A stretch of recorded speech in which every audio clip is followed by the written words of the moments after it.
Hello, everyone, and welcome to Journey to Success Radio, a show featuring people and companies who are making a positive contribution to the world. This show will help you learn how to apply success principles in every area of your life so that you can make the most out of your skills and talents and accomplish more of your goals. To find out more about the show, please visit www.journeytosuccessradio.com.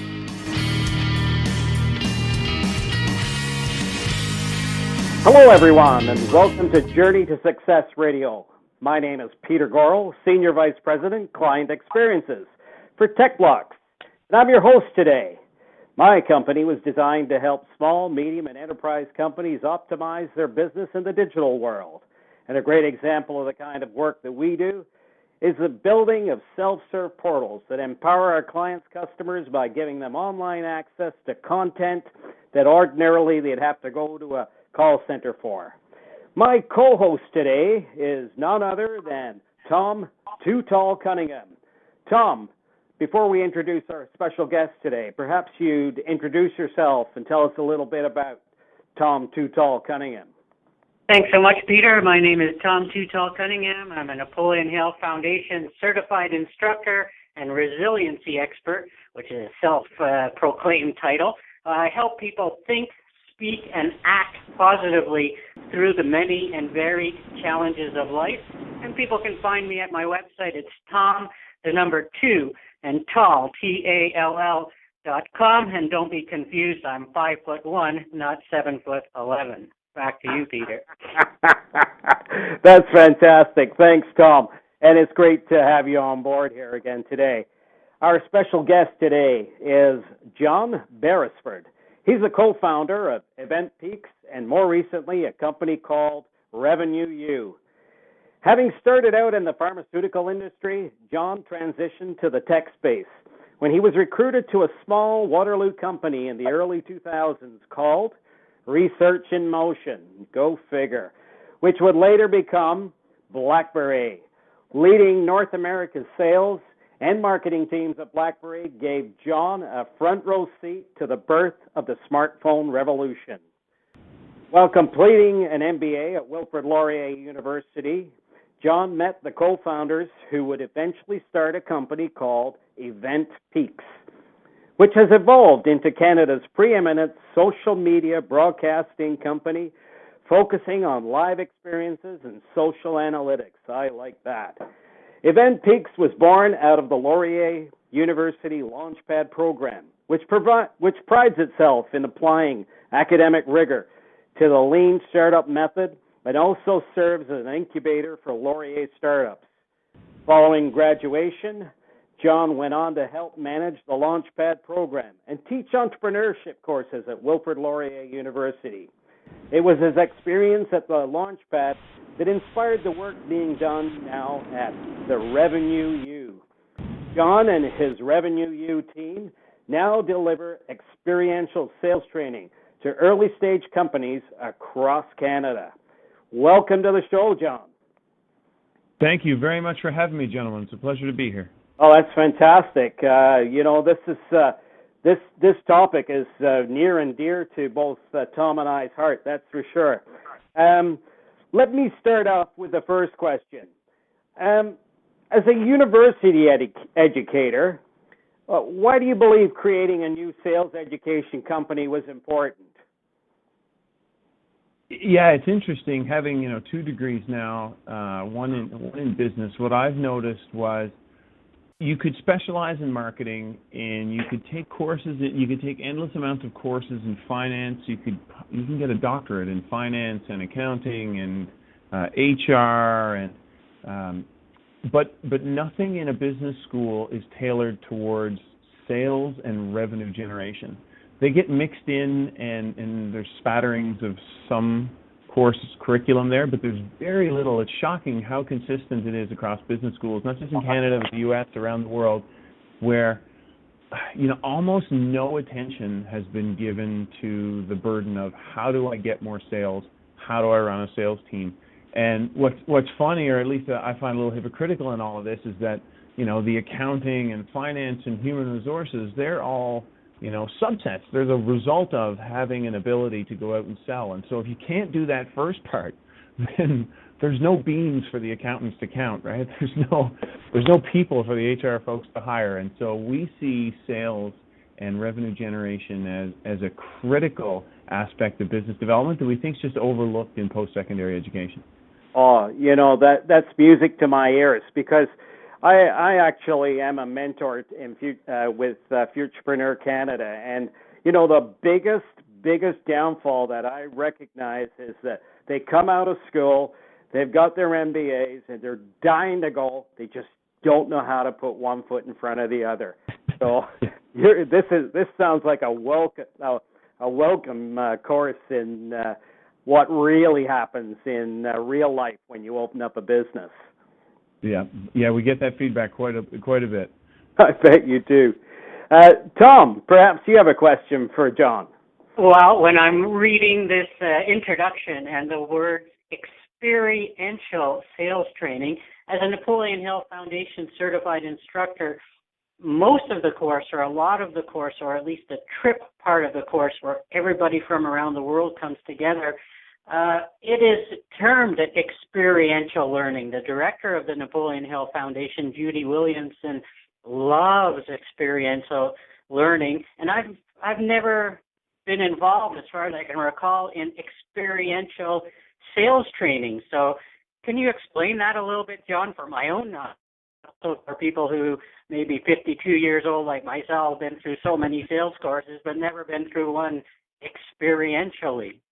Right. Yeah, and I mean the term actually lends itself really well to what we do. It's almost, it's almost a cliche. It just goes without saying. So, anyone that takes our course is there because they're hungry. They've got a story to tell. They've got a flag that they want to put in the ground that says, "This is me.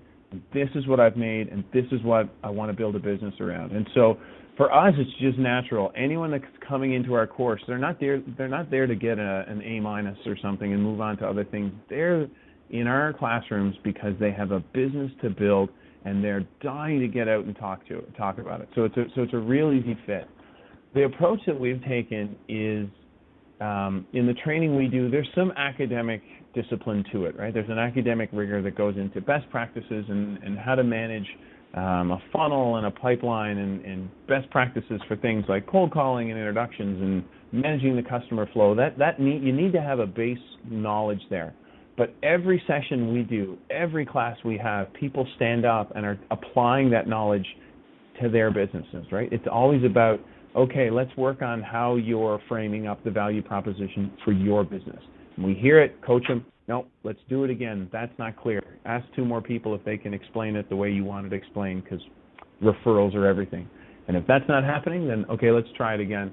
And then the homework assignments we give folks are all related to the businesses they're building in real time. They come back week after week, and the homework assignments are related to, did I go out and call 25 folks? What was that experience like?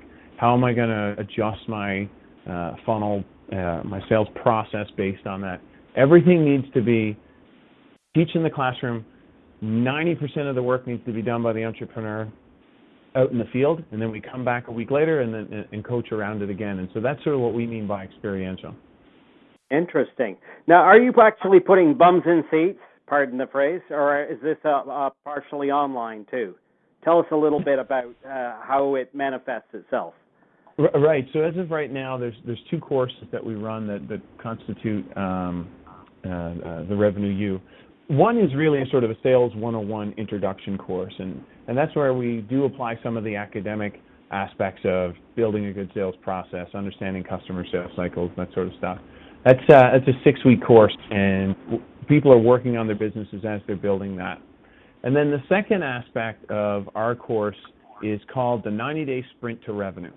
And this functions as a private, semi-private board meeting for co-founders. So you got to remember that the target market for what we're doing is, the ideal customer is 4 engineers.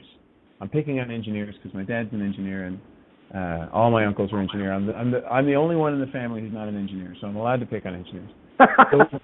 So the ideal customer for us is 4 engineers who are amazingly bright, have a great idea, with some traction in the market. And the way it usually works is the least best engineer is forced to go out and be the business development person.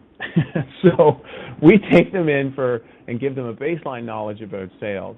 But then what we want to do is instill into these companies from a very early age the importance of focusing on revenue. It can't just be, an afterthought that if we build a product and put it in market, it's just going to take off and we'll be fine. No, what we want is to mimic what really successful companies like Blackberry and IBM and Oracle and Salesforce.com, they have a culture of driving revenue.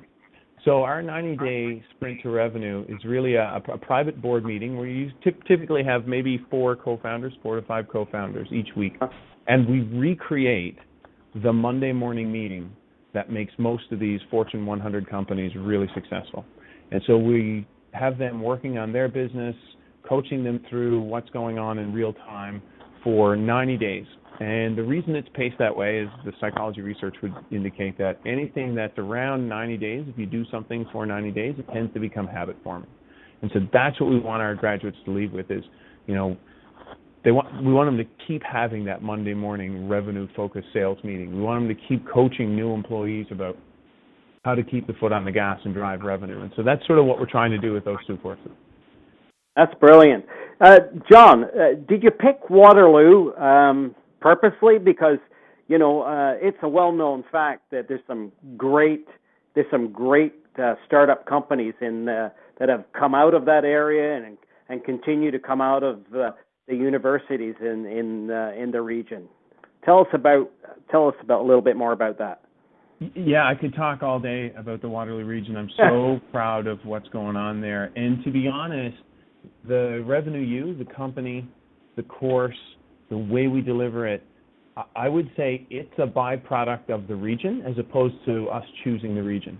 The fact that myself and Andrew Abishar, who started up Tech Capital Partners and co-founded the Revenue U with me, because we live in the Waterloo ecosystem, and because we're surrounded by startups, and because we're surrounded by amazing support centers like Communitech and the Accelerator Center and University of Waterloo, and of course my alma mater, Laurier University and the Launchpad program, because we're immersed in that,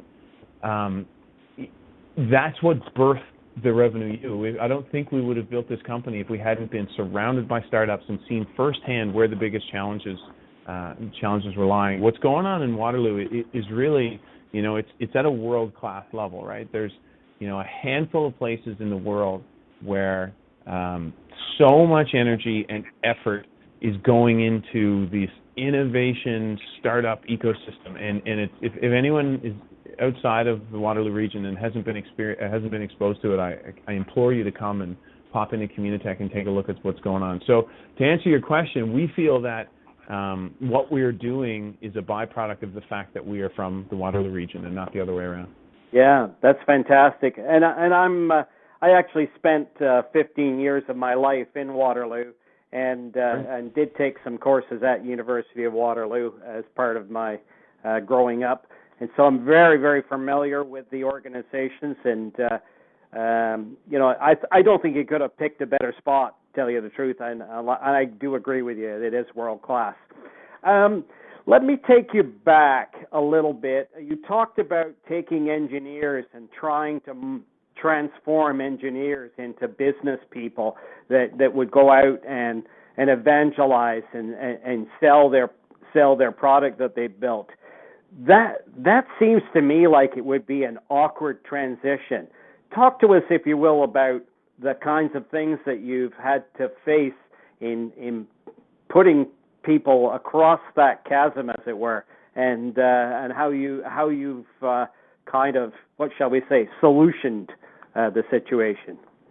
Right. Yeah, and I definitely don't want to pick on engineers. My 2 co-founders are engineers and brilliant guys. But you're right, and it extends. We sort of do the cliche engineering guys as the example, but the reality is a lot of the business grads are coming out with, not the strongest comfort level in sales, and even some folks that have sort of been in business development roles in larger organizations. I don't know if they're used to the kind of fight that comes with building your own business and starting from ground zero. And so there's a lot of folks who benefit from what we're doing. But to go back to your question, one of the ways we do it is there's a couple of things that we do that seem to work really well for helping people get over that gap of awkwardness about selling. One is we keep the classroom sizes really small. We tend to allow for our more academic sales 101 course, we kind of want to have about 10 companies in the classroom.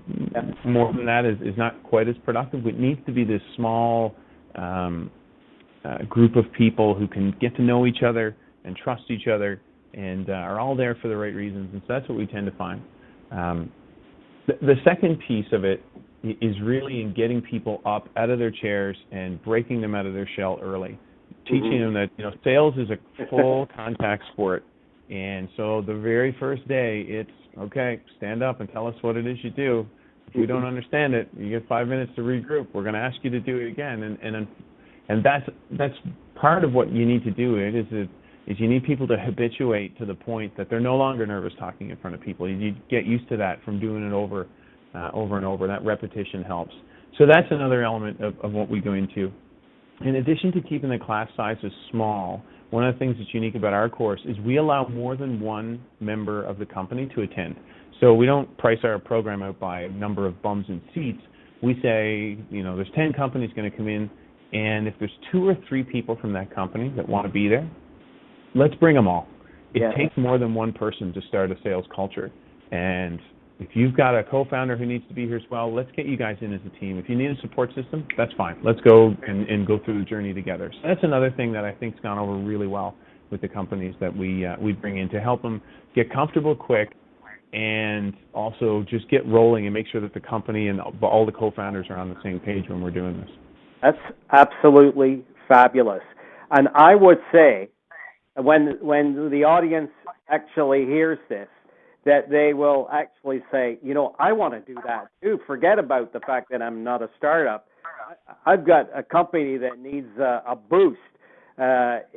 Is your courseware open to those kinds of companies too, or not? No, it absolutely is indeed. I mean, we started out. As we started out on this journey, we built it for early stage companies because we thought that we sort of saw in the market they had the greatest need. But what we've seen over time is that sales training is just something, like I said, isn't being addressed by post-secondary institutions. And so there's a gap. We were surprised across the board how much of a gap has been. So we've had multiple mid-market companies send sales reps to our courses. So companies with, north of $20 million a year in revenue, folks that anyone would sort of stand back at and look and go, gosh, yeah, they must have it all figured out. And instead, when you dig into it, you go, yeah, there's a lot of room for improvement there. And so, yeah, we've had mid-market sales folks attend our courses as well. Yeah, no, that doesn't surprise me. I can think of 100 guys who'd probably line up right now. Once they got their head around this. Tell me, what was the essence behind? Like when people discover something and develop something, there's usually some kind of epiphany that they go through, some kind of connectivity with something. I understand why, but what is it that made you go down this path? Right. Yeah, it's a great question, and Andrew Abishar and I have both talked about this at length because Andrew's a co-founder and a huge factor in how we've built this company. And it's interesting for 2 reasons. There's 2 sort of big things that came across us in Epiphany, and they came from Andrew being a venture capitalist who's seen countless deals. Right? Everyone has pitched him. He's had 2 funds that were in the hundreds of millions of dollars, and so he's seen every pitch in the world. And then I have a startup company as well, and we've sort of started from ground zero. We didn't go out and get financing. We were fortunate enough to revenue raise and support ourselves early on. But it was that experience as being a startup founder that really showed us a couple of things. One is we wouldn't know a good idea if it hit us in the face. Right? So, that's a really important one to sort of get a grasp of. Everyone thinks there's this magic to entrepreneurship where it's this Newton sitting under the tree, and if the apple falls and hits you and you get this idea, everything's just going to work out. And that's not the case, right? We wouldn't know a good idea if we stumbled over it. The way you, and Andrew often tells the story, the way you know as a venture capitalist if an idea is good is, does the market get really excited about it? Are they paying for your services? Are they so excited about what you're doing that they're going to put their hand up and open up their they're going to open up their finances and say, you know what, we're going to invest in what you're doing because it's so important to us.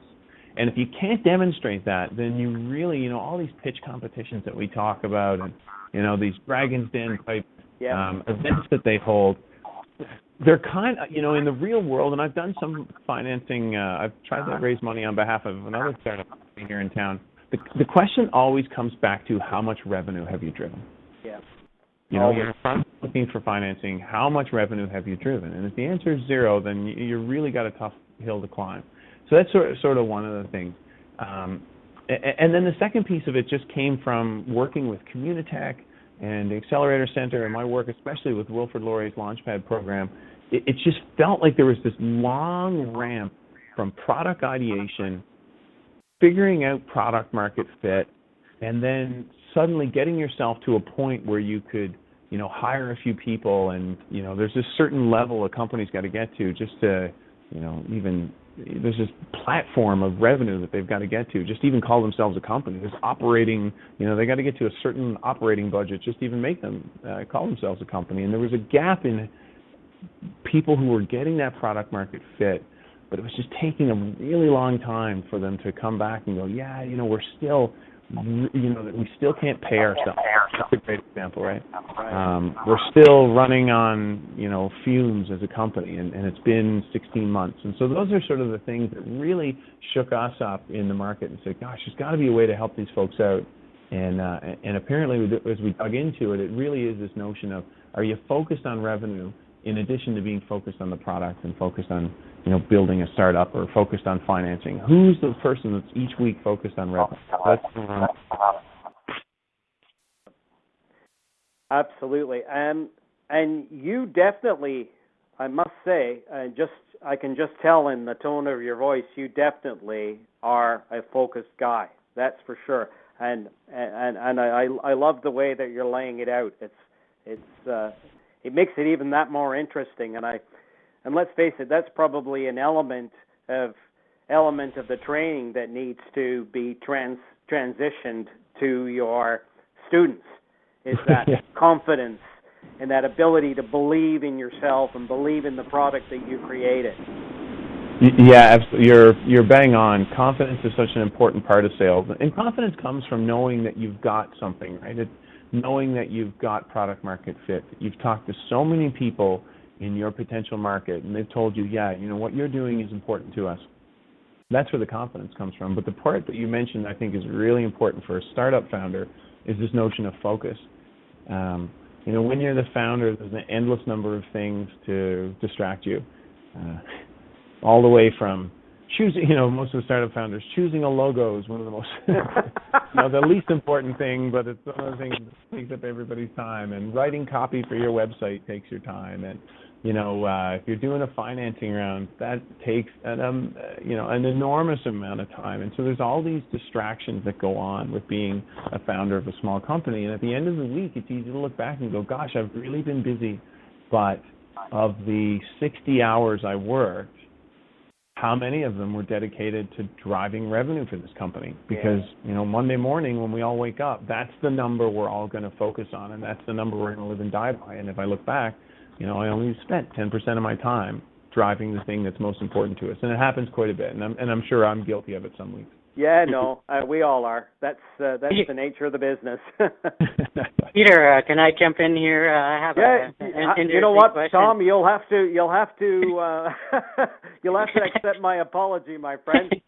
John and I getting carried away here with each other's self-importance, and we forgot about you.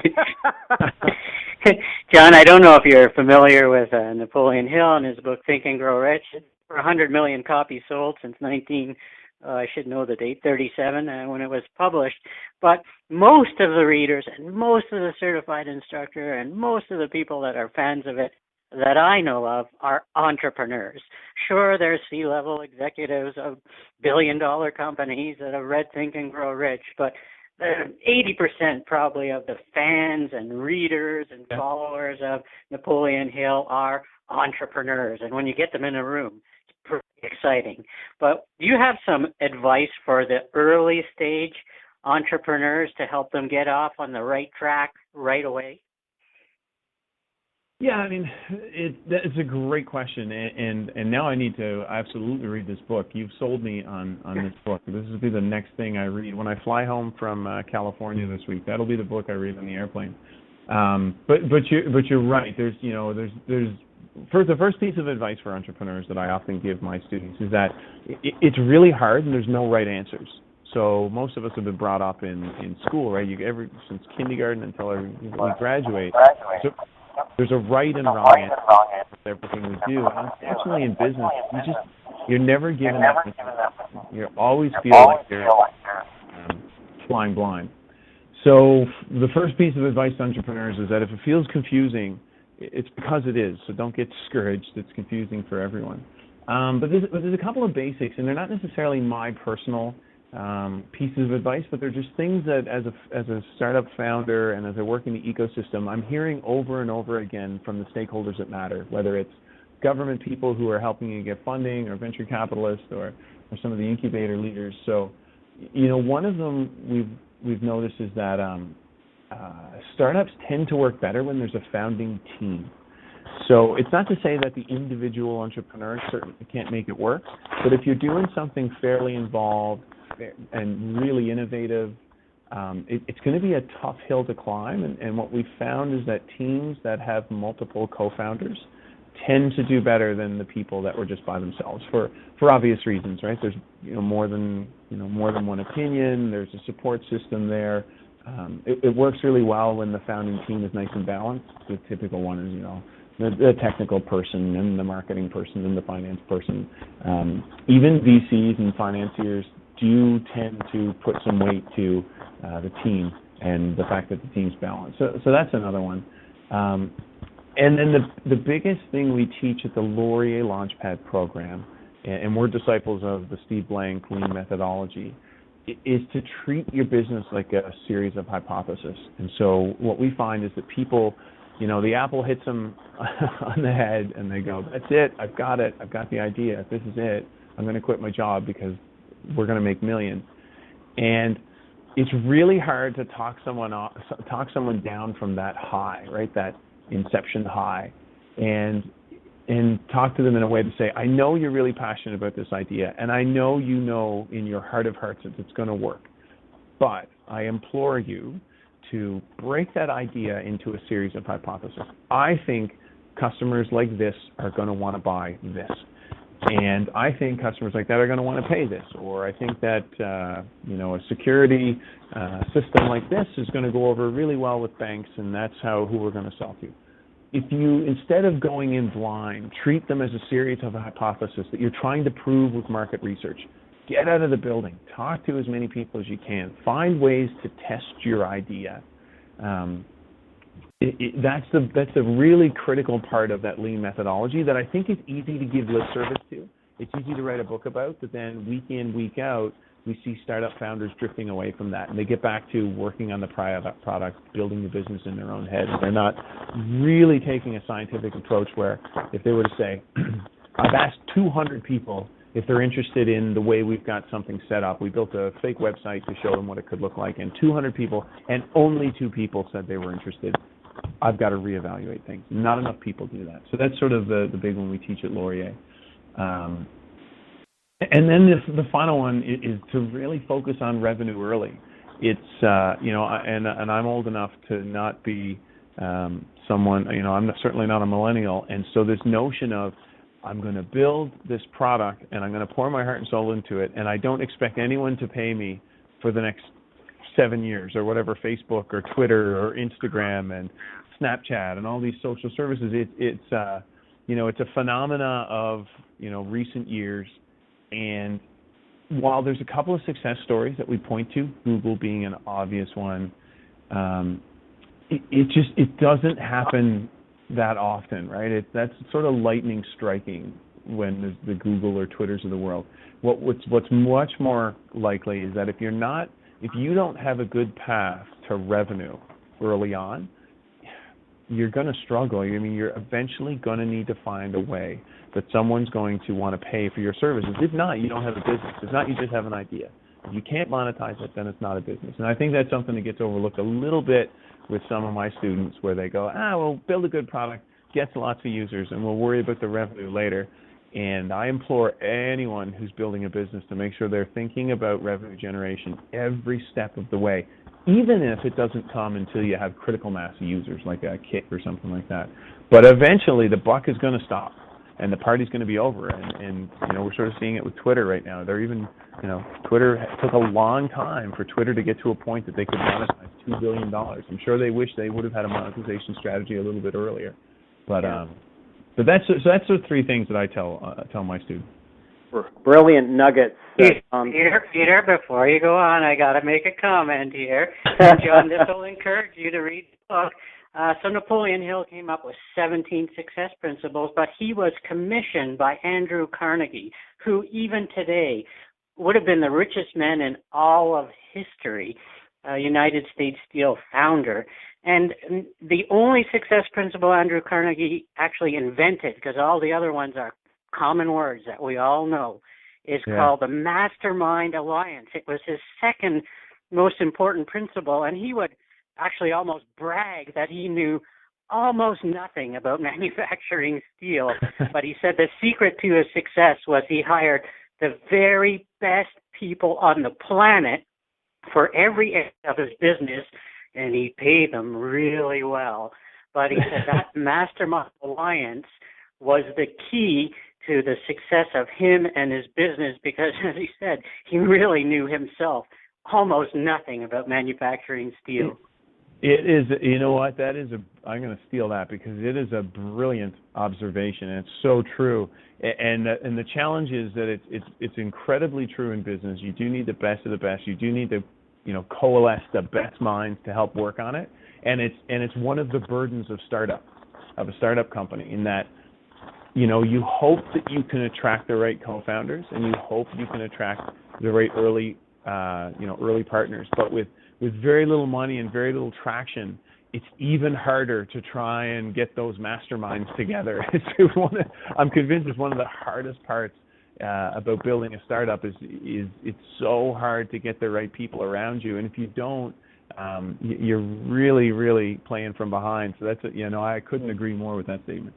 Yeah, well, I've seen it, John, where it generally takes between 2 and 3 years for some level of maturity to come into a startup. I mean, reality is you could still be 7 years in business and still be a startup, the way that things move and the pace at which people almost quit on you by virtue of, not being bought in and to the goal and not positioning themselves properly. I mean, is that something that you help your students with? We do. Like the folks that it's really interesting. So our company's great because we've got the greatest jobs in the world. One is that we just meet the most interesting, ambitious people, every single class. They're there because they care. It's the easiest thing to teach because everyone wants to be there. Right? Our attendance is 100% every week because they all care so much. But one of the things that we do is try and keep touch with them, right? So we're even looking at implementing an alumni program where once people have finished the courses, if they want, we could offer a service whereby we'll get some of the alumni back together from more coaching, and because we know it's not done, it's certainly not done overnight, and it's why books like the one you referenced are so important, because there's this level of personal resilience that goes into entrepreneurship that's almost unheard of in any other facet of business. The story I tell is, we had launched Eventpeeks, 18 months ago, 2 years ago, and so you're sort of into it, and you're in the grind, and it's the early days, and you don't have enough money yet. No one knows who you are, and you don't know what you should be doing.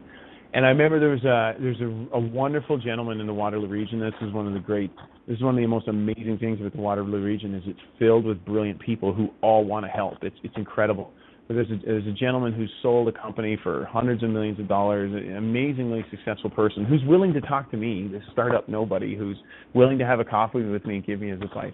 And we sort of went over where we were at as a company, and he finished his coffee, and he sort of takes us, and he looks and goes, where you guys are right now at 8 months, you're doing great. You're way ahead of where I was at your stage. In 6 years' time, you guys are going to be fine. And you just think, and then all of a sudden you go, what? 6 years? I've got a wife and a baby. But I want it now. I was just crushed. He said it, but he's not wrong, right? He's right. It's a tough road to go down. So that's why things like Communitech, the Laurier Launchpad program, they're more than just, a place to go and have a meeting, right? They're a family, there's community. The mentoring that you do with futurepreneurs is really important. Firsthand, the mentoring is critical because what these folks are doing, this entrepreneurship, ride that they're on is really tough. So we try and keep touch with everyone and help in any way we can. Yeah. Now, you've been in business since the beginning of the year? Yeah, so for the Revenue U, it's interesting. We tested the courses at a Communitech for over a year now. So the curriculum was built within Communitech Startup Services, and we had built the curriculum, and we had put dozens and dozens. I think more than 60 companies had gone through the training, and then after that, we brought in a professional academic coursework developer, and then they helped us take the best practices and the lessons and the nuggets that we were teaching in our courses and really turn it into a bit more of an academic discipline. And so that all happened. Yeah, you're right. It would have been February of 2015 is really when we sort of incorporated and turned it into a company. Excellent. And what kind of success have you seen so far for yourself? Yeah, we're really pleased. As a guy with a tech company on the side, this was, this one's been a much easier sell than trying to explain social media analytics and technology to people. But the success for this one is exactly what we wanted. So Communitech are huge supporters of us, and they've signed a partnership with us that takes us right through to the end of the year. So within Communitech, I believe we're going to train over 120 companies this year. Startup companies. Wow. Very impressive. It's unbelievable. And then following that, we struck up a partnership with another really impressive organization, which is the Digital Media Zone, or DMZ, out of Ryerson. So they're Canada's largest startup incubator. And so we've been running courses out of Ryerson in downtown Toronto for the past 2 terms now. And so we've got a relationship going forward with them. And so we're just now getting introduced to some of the other centers as they bring us on board as a training platform for their companies. And then the final piece, which we're really proud of, was the Ontario Centers of Excellence, or OCE. If you're not familiar with them, they're critical to the startup ecosystem here in Ontario. They really do create the programs that funnel money from the different government agencies to much-needed funding to these startup companies. And so for them, we're one of the official training partners of OCE. If you apply for the OCE Smart Start program, the Revenue U sales training courses are, checks in the box for part of the application form. So we're thrilled to be working with them as that. And so we've had quite a bit of success really quickly, which leads us to believe that there's a need for this out there. There's a real pressing need, and so we're excited to bring it to more people. Sounds really exciting. Tom, we are coming up to the hour, and I'm just wondering whether you have an additional question for John. I do, actually, because it's what brought me to you in the first place. I'm quite a fan of interesting domain names and company names. And Peter and I should kick each other in the butt because we haven't given you a website yet. We've said the name of the company, which is the same as the website, therevenueu.com. But the word "the" is important. If you look at important sales words and whatever, "the" is important. But Revenue U, when I saw that on LinkedIn, I smacked myself in the head, and it was like, wow, therevenueu.com. I was like, wow. So who came up with that? Because that is a fascinating name, a great website domain, and a great description of what you do. Yeah, you know what? It's my business partner, and Andrew Abishar gets full credit for coming up with that. It's interesting. Yeah, we wanted everything we do to be focused on revenue, just like we said, right? We can teach a lot of different things, but it's this focus of sales and revenue generation that's missing. So we really wanted to hang our hat on this focused approach of revenue. And then the U piece goes back to that first question, right? We were extremely frustrated that more academic institutions aren't doing this. And they should be doing this. They should be teaching these sales courses. You should be able to get a degree in revenue generation and sales, but it doesn't exist. And so we really wanted to align ourselves with that notion of, we're filling in a gap from your university degree. And you're not allowed to call yourself a university unless you have gone through many, many steps, which is good. So we sort of went with the nomenclature of the revenue U, which people know from, typically you'd see the Greek lettering and recognize that, okay, this means education. Totally. Actually, I have taken a look at your website, and it's blunt, to the point, very effective. I mean, just on the front landing page, you just tell it all. In 18 weeks, you'll improve your sales skills, develop effective sales processes, build a funnel of real prospects, and learn how to manage a sales-driven organization. Amen to that. Well, that's the burden of running a sales course. So if you're touting yourselves as experts in education and sales, then your pitches better be good, or everyone will call you out on it. I don't think we can slight you on the way that you look right. online. You better be that's direct, for sure. And I have cool. experience, sir, because that's exactly where my business lies. And so kudos to you and Andrew and the team for putting a very clean, crisp representation of what exactly it is. And you speak it. I can tell. You speak it as simple and plain English, which is really adoptable to anybody that either has had exposure or non-exposure to sales. So well done. Oh, thanks. Yeah, you see it with our students and even companies. Early on, their messages and their value propositions are very long and complex. It's almost like they're overthinking it. And really, when a business is onto something, when a business is humming, and when you've got a connection with a potential customer, you can just get right to the point. We do this because this is what needed to be done in the market, and this is how you're going to buy it. Too much goes into copywriting and the marketing speak.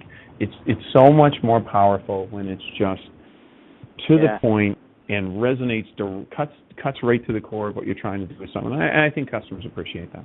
Yeah, no, it reminds me of my favorite TED Talk, Simon Sinek, that says the why, right? Yeah. Not all the blasé stuff around it, but why you're doing it, and it makes so much more sense. Yeah. Yeah, no, that's fantastic. Tom, do you have anything else to ask our special guest before we call it a day? Not really, but you ended with the number one principle of Napoleon Hill 17 principles. The number one principle is definiteness of purpose or motivation, or as you said, as Simon Sinek says, why. If you have the why, then you can go through those sleepless nights. You can go through those long weeks and hours and days and months and years because you have a definite purpose. And one thing about having a definite purpose, it allows you to unfocus on all the other stuff in the world out there that really isn't your focus. And so, yeah, exactly. You know your why.